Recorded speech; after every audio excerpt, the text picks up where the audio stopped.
días. Bueno, el día de hoy vamos a ver síndrome anémico. Bueno, la OMS define anemia como la condición en la que el número de glóbulos rojos o su capacidad de transportar oxígeno es insuficiente para cubrir las necesidades fisiológicas, y estas varían con la edad, el sexo, la altitud en la que se encuentran y otras circunstancias como el consumo de tabaco o el embarazo. Y definimos anemia como una concentración de hemoglobina en sangre inferior a 12 gramos por decilitro en mujeres y menor a 13 gramos por decilitro en hombres. Y bueno, esta es una condición con alta prevalencia, ya que está en el 30% de la población mundial y la mitad de estos es por una carencia de hierro. Bueno, ¿y cómo se produce la anemia? Hay tres mecanismos principales que la ocasionan. Una es la pérdida de sangre, otra es la disminución de la producción de hemátias y otra es la hemólisis. Estos nos llevarán a una disminución de hemoglobina y por lo tanto una hipoxia de órganos y tejidos. Para la disminución de la producción de hemátias, esta puede ser por causa alimentaria, como les mencioné. Bueno, una de las principales es la deficiencia de hierro. También puede ser por una deficiencia de folatos, vitamina B12. Esto también puede ser ocasionado por una exposición a tóxicos, aplasia, por causa metabólica como una hepatopatía, por anemia de las enfermedades crónicas o una displasia. Y la hemólisis puede ser ocasionada por una hemoglobinopatía. Defectos enzimáticos como una deficiencia de glucosa 6-fosfato deshidrogenasa o enfermedades como la malaria. Okay, bueno, el cuerpo, para compensar esta alteración de la capacidad acarreadora del oxígeno, va a implementar mecanismos compensadores. Uno de ellos es el aumento de la eritropoyesis. Esto va a ocasionar que la eritropoyetina aumente y va a producir un aumento de la eritropoyesis de 6 a 10 veces más, pasando de niveles de eritropoyetina de 10.000 unidades internacionales por mililitro a 10.000 miliunidades internacionales. Y esto está mediado por el factor inducido por hipoxia 2-alfa, que es el HIF-2-alfa, y se va a manifestar como un aumento en la cantidad de reticulocitos y su tamaño. También por una disminución de la hemoglobina por oxígeno, y ocasionará una redistribución del flujo sanguíneo hacia los tejidos que son más sensibles a hipoxia, como el cerebro y el miocardio, disminuyendo el flujo sanguíneo a otros órganos que no son tan vitales, por ejemplo la piel, y se manifestará como una palidez tegumentaria. Y otro de los mecanismos es un aumento del gasto cardíaco por una disminución de la poscarga, y así va a disminuir las resistencias vasculares periféricas y la viscosidad sanguínea. Este aumento del gasto cardíaco y del flujo sanguíneo compensará la hipoxia tisular, pero tendrá un incremento en la función del ventrículo izquierdo y va a mantenerse la presión sistólica, pero la diastólica tiende a descender. Bueno, estos mecanismos de compensación nos ocasionará manifestaciones clínicas. Por ejemplo, en cuanto a piel, mucosas y faneras, podemos encontrar en nuestro paciente palidez tanto de la conjuntiva ocular, de la región subungual o del velo del paladar. A la exploración física podemos encontrar uñas excavadas, que es característico de la anemia ferropénica, o de la ictericia, por ejemplo, la anemia hemolítica del recién nacido. El paciente puede referir cansancio, astenia, laxitud, una intolerancia al esfuerzo, incluso disnea, y puede aparecer una insuficiencia cardíaca, cardiopatía isquémica o arritmias. Perdón. Las anemias de etiología hemorrágica puede aparecer una hipotensión postural y bueno, si recuerdan el caso clínico que ayer vimos con la doctora, uno de los pacientes en la exploración pues se le hallaba un soplo, me parece que era sistólico. Y bueno, también el paciente puede referir que tiene acúfenos, mareo, cefalea y dificultad para la concentración, así como insomnio, somnolencia, confusión, letargia, pérdida de la memoria, o refiere que tiene una visión de moscas volantes como la de esta imagen que está aquí. Y esto se le conoce como miodesopsias. También puede tener incluso parestesias y dificultad para la marcha. Y bueno, también otro de los síntomas de anemia es la anorexia, náuseas, estreñimiento, retención de líquidos, disminución de la libido y amenorrea. ¿Sí me escuchan todavía? Sí. Sí, sí, okay. Bueno, para investigar cuál es la causa de la anemia, el estudio principal es un hemograma. Este nos va a dar datos como los niveles de hemoglobina, como es que esta es la proteína eritrocitaria que está encargada del transporte de oxígeno y dióxido de carbono de los pulmones, tejidos y viceversa. Como les mencioné al inicio, el valor va a depender de la edad, sexo y otras circunstancias. El recuento eritrocitario, que es la cantidad de eritrocitos que hay en la sangre total, y el hematocrito, que es el porcentaje que ocupan los hemates en el volumen sanguíneo. Y aquí les coloqué una tablita de cuánto es la vida de las células sanguíneas.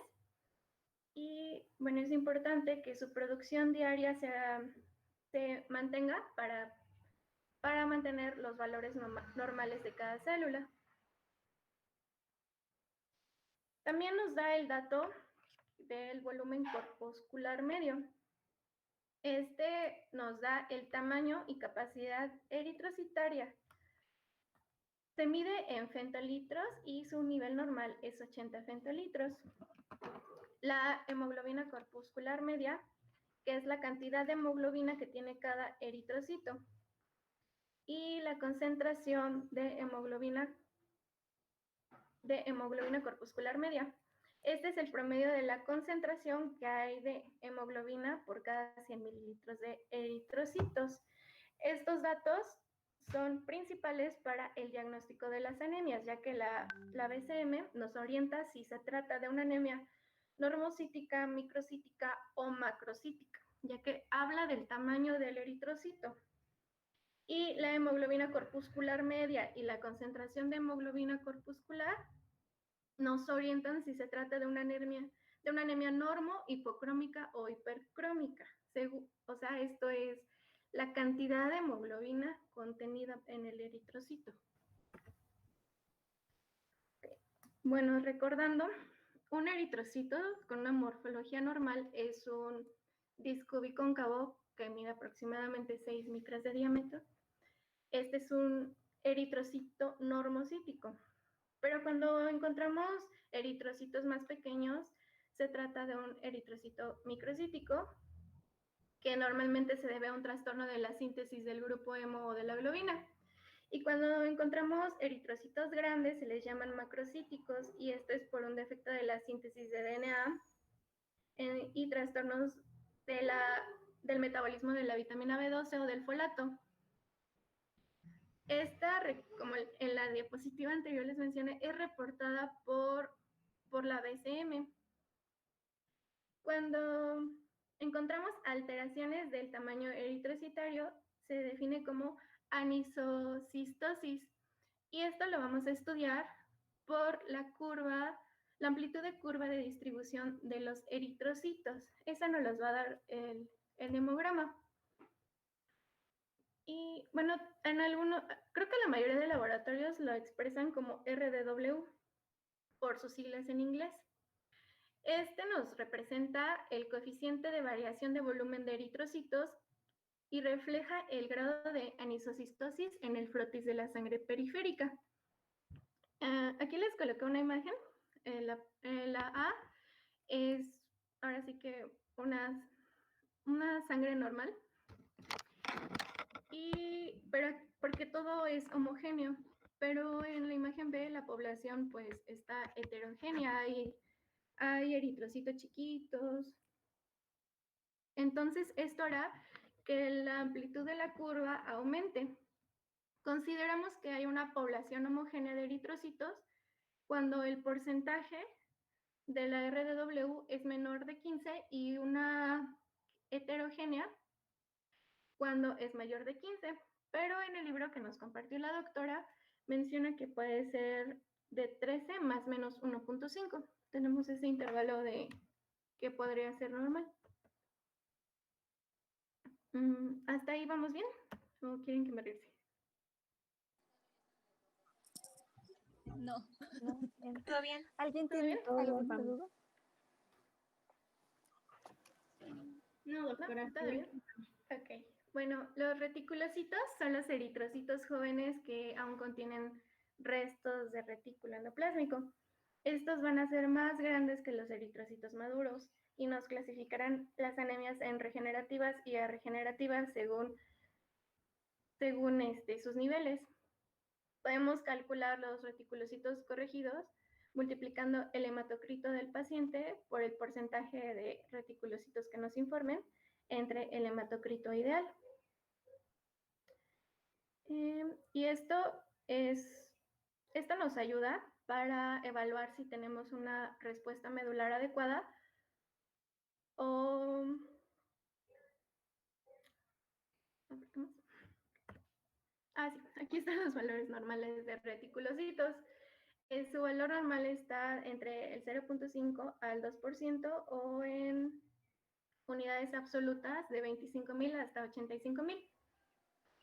Ok, para que nos dé un buen pronóstico necesitamos que el porcentaje de reticulocitos sea mayor.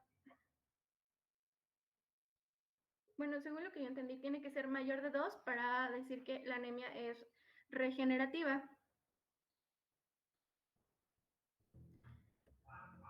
Bueno, aquí les coloqué una tablita de cuáles son los niveles normales de hematocrito, hemoglobina, y viene en el artículo que nos envió la doctora, que como les dije, estos van a variar conforme a la edad.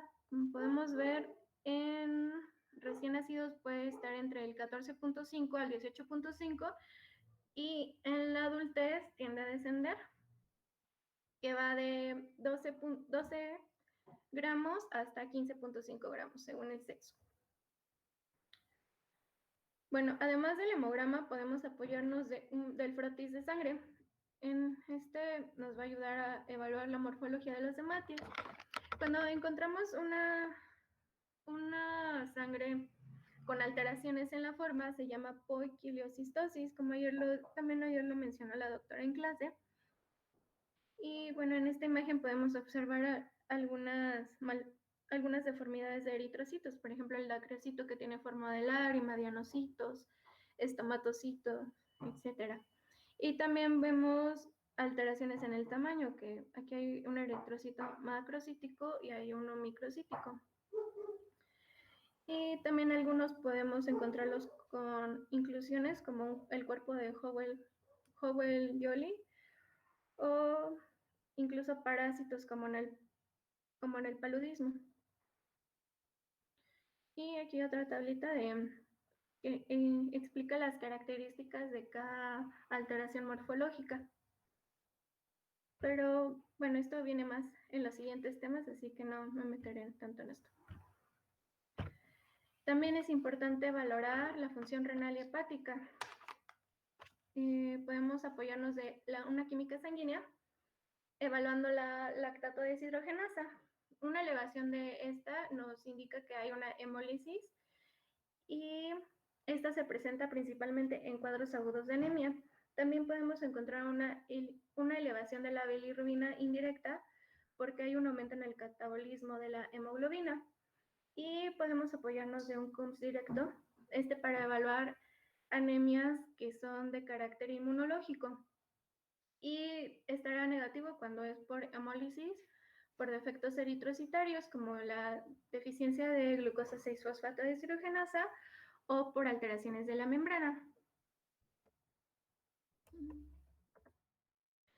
También evaluamos el hierro sérico, y esta va a estar obviamente disminuido en anemia ferropénica y en anemia de las enfermedades crónicas, y elevado cuando hay hepatopatía, hemocromatosis. Y bueno, esto nunca se debe utilizar para dar un diagnóstico de anemia ferropénica. Primero tenemos que apoyarnos del hemograma. También se pide valores de ferritina y la capacidad de fijación del hierro por la transferrina. Va a estar aumentada en anemia ferropénica y disminuido cuando hay una sobrecarga férrica o en anemia de las enfermedades crónicas. El índice de saturación de transferrina, que su valor normal es del 30%, va a estar aproximadamente debajo de 20 cuando es anemia ferropénica y elevado cuando hay una hemocromatosis, que es más del 60%. También podemos evaluar los niveles séricos de vitamina B12, ácido fólico, cuando se trata de una anemia macrocítica.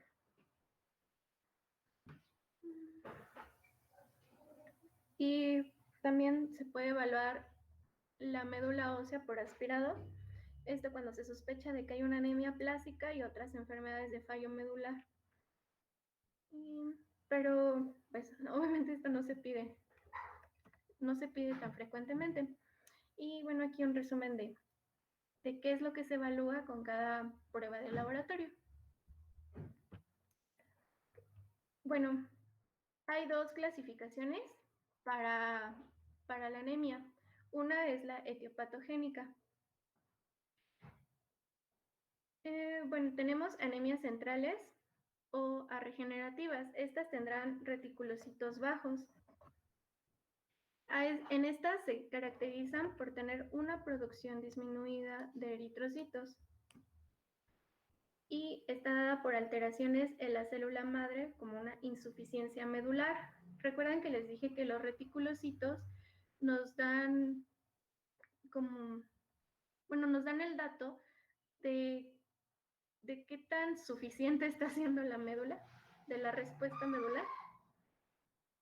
Y también puede ser por infiltración tumoral, como por ejemplo enfermedades hematológicas, tumores sólidos, o déficit de trastornos metabólicos, por ejemplo el déficit de hierro, la vitamina B12 y hormonas que actúan como factores eritropoyéticos, que ya hemos visto en otras clases, que es la eritropoyetina, las hormonas tiroideas, andrógenos, corticoides, etc. Y hay otras anemias que son anemias periféricas. Esta es porque hay una destrucción, sí se forman, pero se están destruyendo, o hay una pérdida por sangrado. Y estas van a cursar con reticulocitos elevados, entonces van a ser regenerativas. Y estas van a ser por anomalías intrínsecas, como membranopatías, esferocitosis y defectos enzimáticos como la glucosa 6-fosfato, de la piruvatocinasa, porfirinas y otras anormalidades extrínsecas como los agentes tóxicos, por ejemplo, exposiciones a algunos tóxicos, agentes infecciosos como bacterias parásitos o un hiperesplenismo. Bueno, como les mencioné, el volumen corpuscular medio nos va a decir el tamaño de los eritrocitos. Sus valores normales son arriba de 80. Entre 81 y 100 femtolitros nos va a dar una anemia normocítica, pero si está debajo de estos niveles es microcítica, y si está mayor de 100 femtolitros es una macrocítica. Las anemias microcíticas principalmente están dadas por alteraciones en el metabolismo de hierro o su déficit, como la anemia ferropénica por pérdidas crónicas de sangre, una dieta inadecuada y otras, o alteraciones en la síntesis de globina, como son los síndromes talasémicos, y también por alteraciones en el metabolismo de la vitamina B6, déficits enzimáticos e intoxicación por plomo. Cuando tenemos una anemia normocítica, Esta es la anemia de las enfermedades crónicas o anemias hemolíticas y por hemorragia aguda. También dentro de esto se encuentra la anemia aplástica, una infiltración medular y síndromes mielodisplásicos. Y cuando encontramos eritrocitos grandotes o la anemia macrocítica, esta es megaloblástica, que está ocasionada por un déficit de la vitamina B12, anemia perniciosa, alteraciones hereditarias en la síntesis de ADN, e incluso algunos fármacos quimioterápicos. Y cuando no es megaloblástica es porque hay una eritropoiesis acelerada o incluso hipotiroidismo.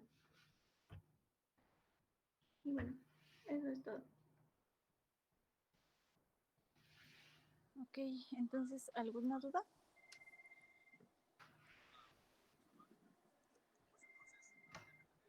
Doctora, Uh-huh. ayer hablamos mis compañeros y yo de Ajá. que qué le parecería a usted que además de los casos clínicos que vemos con usted, nosotros pongamos casos clínicos en nuestra presentación. Pues sí, la verdad es que las clases que ustedes preparan, pues pueden prepararlas como más les parezca conveniente. No hay problema. Para que sea igual como más dinámico, ¿no? Uh-huh. Porque en ese caso preparamos un caso clínico para el tema de anemias generales. Ah, ok, ajá. ¿Gusta que lo presentemos? Sí, preséntame. Permítame. Sí.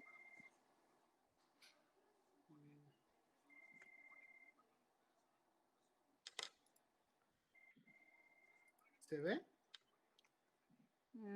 No. Bueno, yo no veo nada. Ya, creo que ya. Ya. Sí. Ya está cargando. Bueno, el caso clínico que buscamos para presentarlo, es el siguiente. Les hago la presentación del paciente. Es un masculino de 64 años. En el artículo no mencionan que tenga antecedentes familiares de importancia. En sus antecedentes patológicos, pues tenemos que es diabetes mellitus tipo 2 desde hace 17 años. Ha sido manejado con metformina, 850 miligramos 2 veces al día.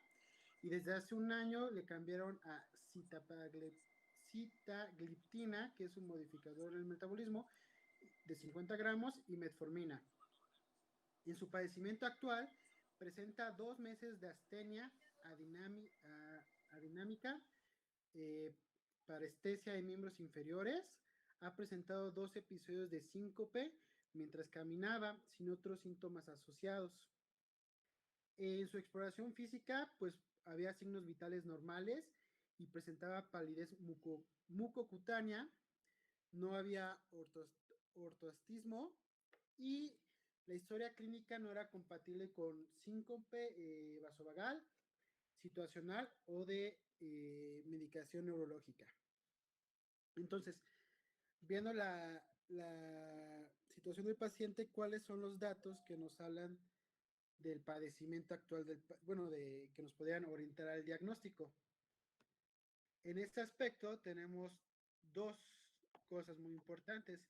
En su padecimiento actual, como ya nos mencionaron en la clase, pues presenta el cansancio o la astenia, va a tener los calambres e intolerancia al esfuerzo, que menciona que tiene la parestesia en los miembros inferiores, y la astenia. Además, cuando se le hizo la exploración física, demostró que tenía palidez en las mucocutánea. Las localizaciones idóneas para la exploración son las mucosas de las conjuntivas oculares y del velo paladar y la región subungular. Entonces, estas son compatibles con las manifestaciones clínicas de una anemia. Entonces, lo que se siguió fue hacer un hemograma. Ese es el hemograma inicial. Tenemos los valores de hemoglobina en 6, el hematocrito en 14, el valor corpuscular medio en 128, las plaquetas en 151,000, los neutrófilos los linfocitos en 6.3, Se le realizó un electrocardiograma y un ecocardiograma que se evaluaron por causas cardíacas buscando el síncope. Ya una vez que se realizaron los estudios, fue que se notó, bueno, además de eso, en otras pruebas laboratorios, se hizo un frotis sanguíneo, donde se encontraron macrocitosis, pioquilocitosis y dacrocitos.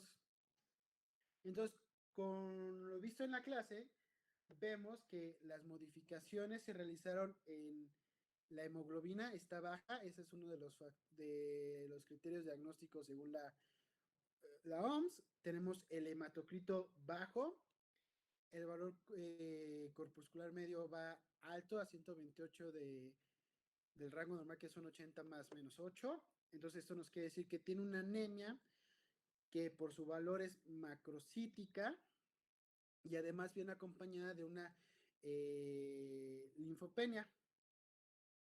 Respecto al frotis sanguíneo, lo que pudimos ver es que tenía los pioquilocitosis, que es una, como ya se nos mencionó en una clase, es la presencia anormal de células sanguíneas. En este caso tenía los dramiocitos, que son los eritrocitos de forma larga, y con todos estos datos de laboratorio pues se hace el diagnóstico de una anemia macrocítica. Entonces, ¿cuál sería la causa de la anemia macrocítica en este caso del paciente? Pues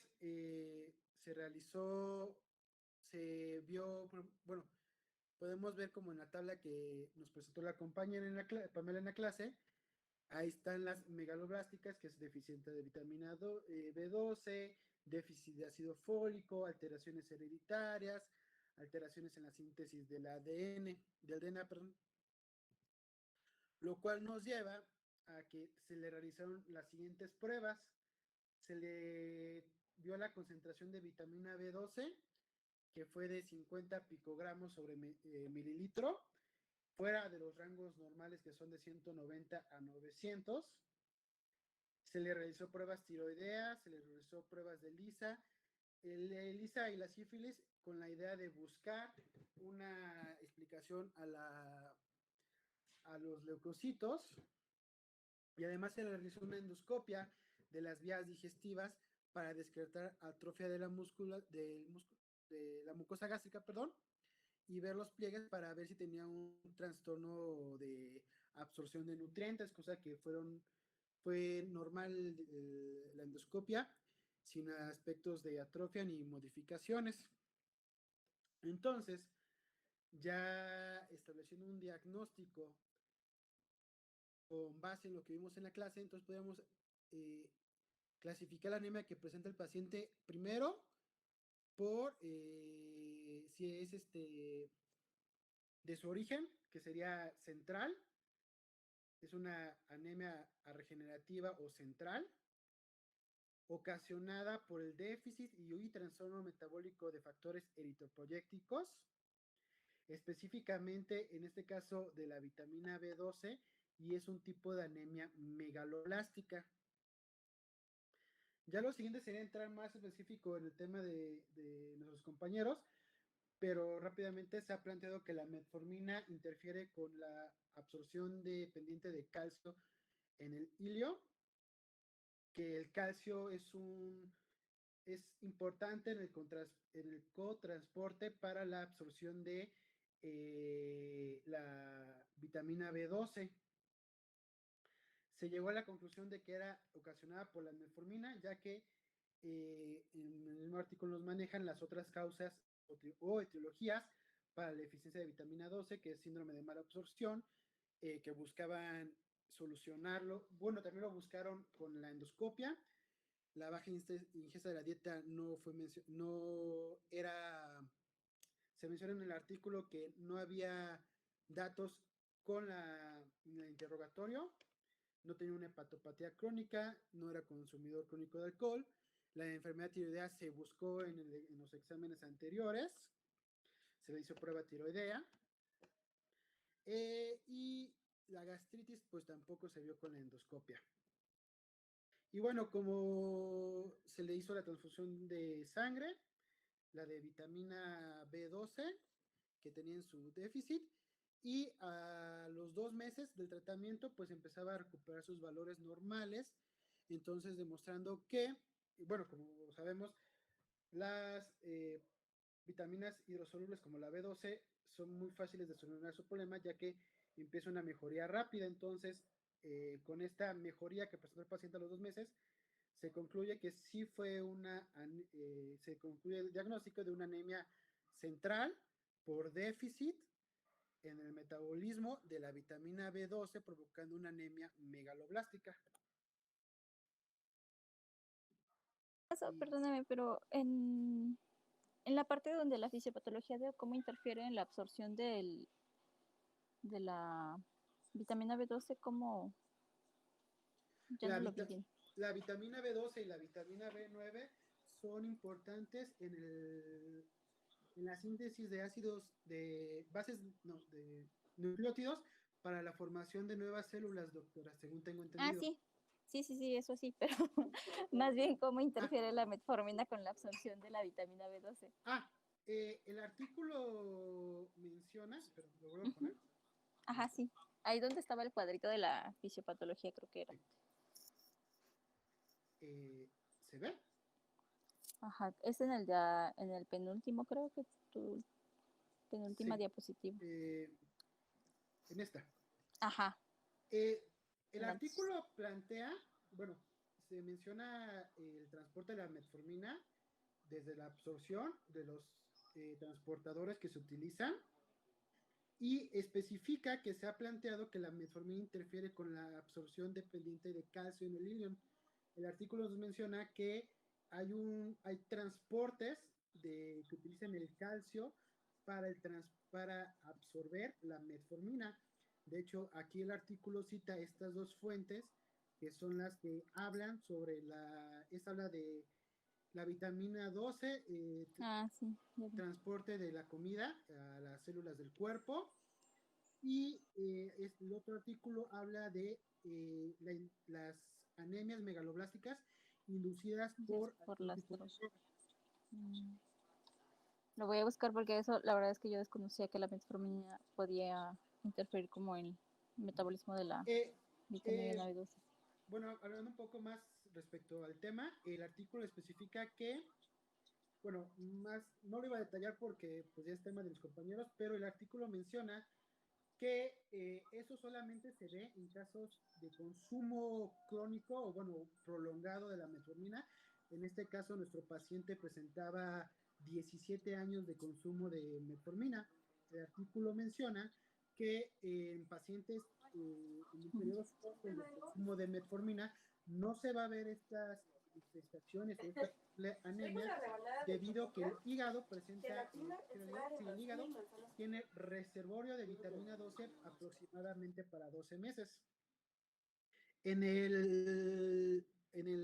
la parte del tratamiento se habla de que puede ser que como se conocen los beneficios de la metformina, se maneja un tratamiento en que se le va a administrar al paciente cianocobalamina, que es una presentación sintética de la B12, para poder continuar con el uso de la metformina. Esta nada más va a ser a 1 miligramo intramuscular por un tiempo indefinido mientras sigue usando la metformina.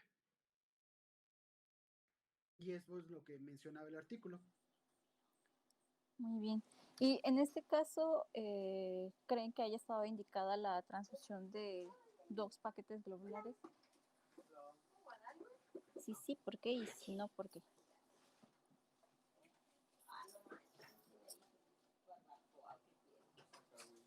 Alguien que conteste.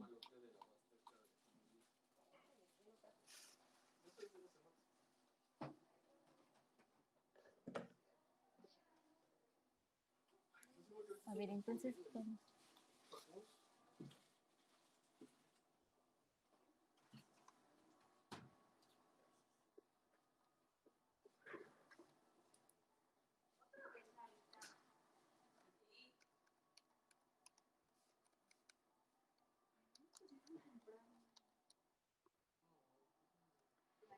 Y en este caso, ¿ustedes clasificarían a esta anemia como crónica o como aguda?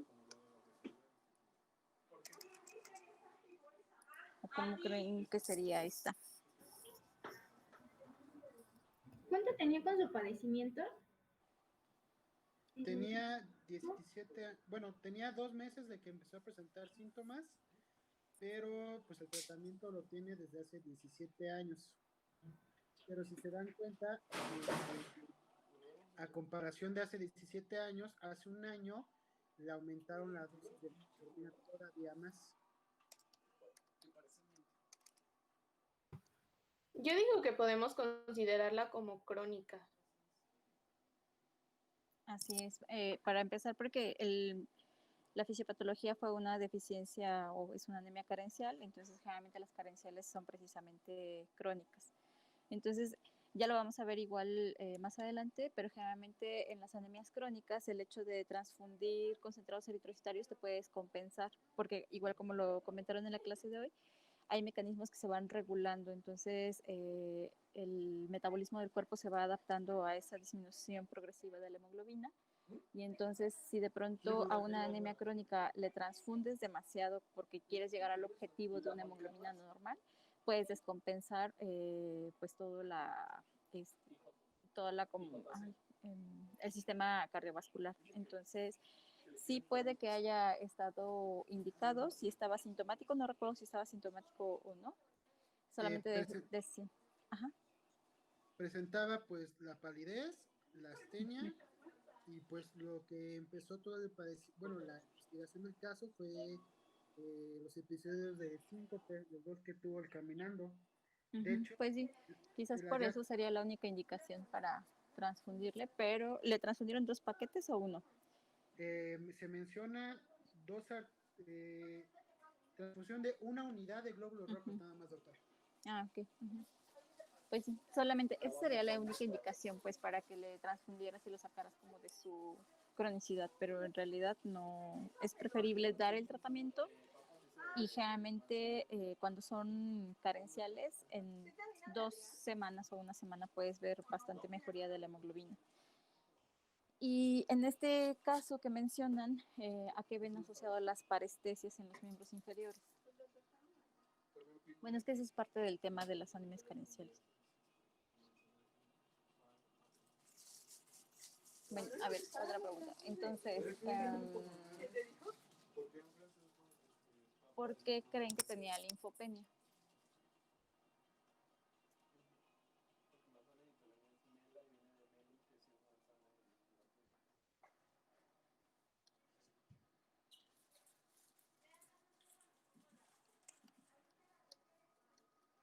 El artículo mencionaba que era porque ya había una infiltración celular, sí, pero no, a mí no me quedó claro eso.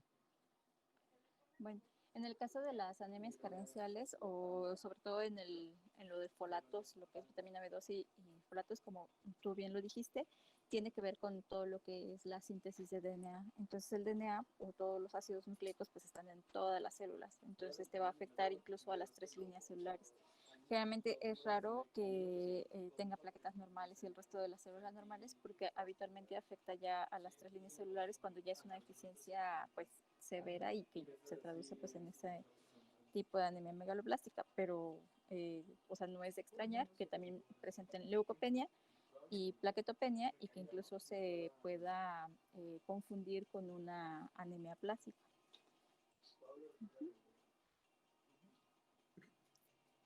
¿Alguna otra duda? Ah, bueno, les quiero hacer una pregunta. Su compañera en el tema mencionó la fórmula corregida de reticulocitos. Y ¿se acuerdan más o menos cómo es y para qué sirve? ¿O alguien estudió para qué sirve esa fórmula corregida de reticulocitos? Es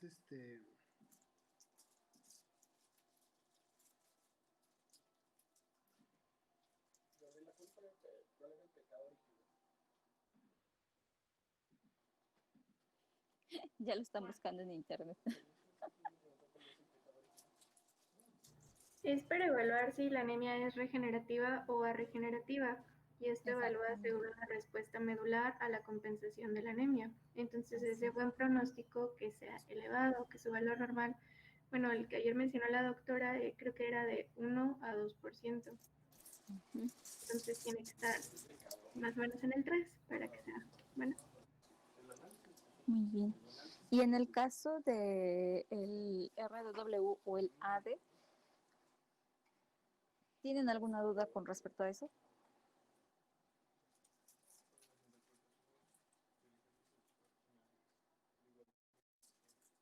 Ajá.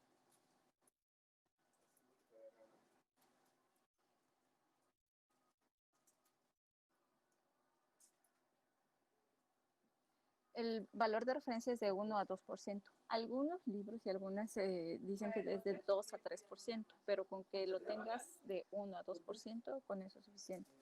Pero siempre se tiene que corregir. En los casos de anemias severas, debes de corregir el valor de esos reticulocitos porque te puede dar como falsos normales o falsos negativos. Por eso es importante que sepan que existe esa fórmula corregida de reticulocitos. Y en el caso de la D y del RW, si no tienen dudas, ¿cómo creen que van a encontrarlo en una hemorragia aguda?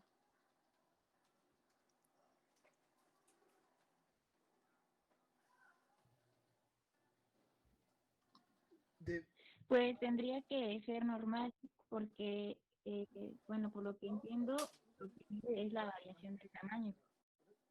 Ajá, la variación del tamaño. De, Y en el caso de una médula ósea funcional o normal, en una hemorragia aguda, ¿cómo van a encontrar los reticulocitos?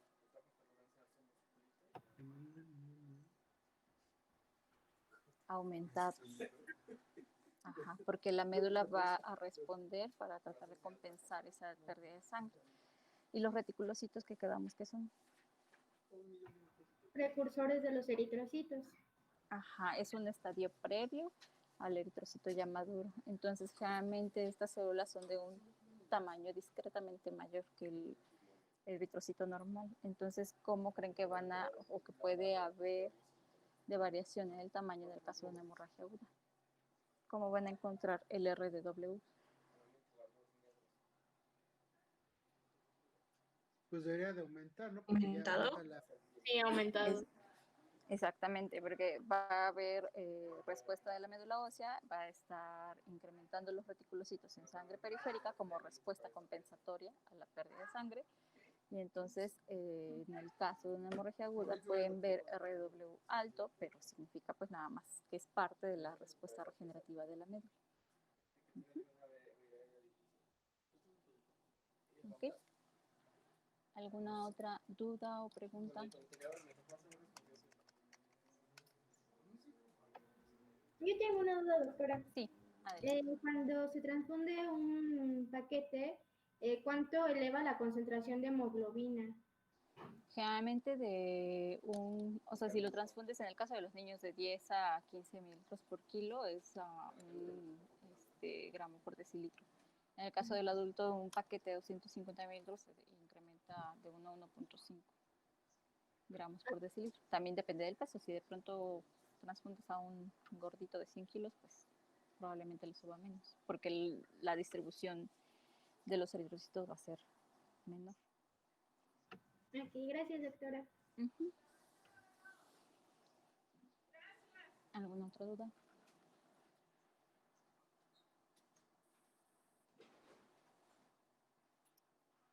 ¿No? ¿Segurísimos? Creo que no. Exacto. El caso es que se vayan resolviendo con los días. Entonces, mañana, o si quieren para mañana, solamente lean el tema para ajustar bien el temario que nos da tiempo. Lean todos los conceptos de anemias carenciales, todo lo que es deficiencia de hierro, megaloblástica, y tienen que incluir el metabolismo del hierro y de los folatos. Y ya sea que ustedes traigan un caso clínico, igual yo les pongo un caso clínico para que lo vayamos resolviendo y resolviendo las dudas pues, del tema. Perfecto, doctor. Ok, doctora. ¿Sí? Sí. Sí, doctora. Entonces, de todos modos, voy a estar tratando de ponerles así preguntitas iniciales para asegurarme que sí estén estudiando antes de la clase y que no solamente vengan a escuchar, ¿sale? Sí, doctora. Sí, doctora. Bueno, entonces nos vemos mañana. Hasta mañana, doctora. Hasta mañana, doctora. Gracias. Gracias. Bye.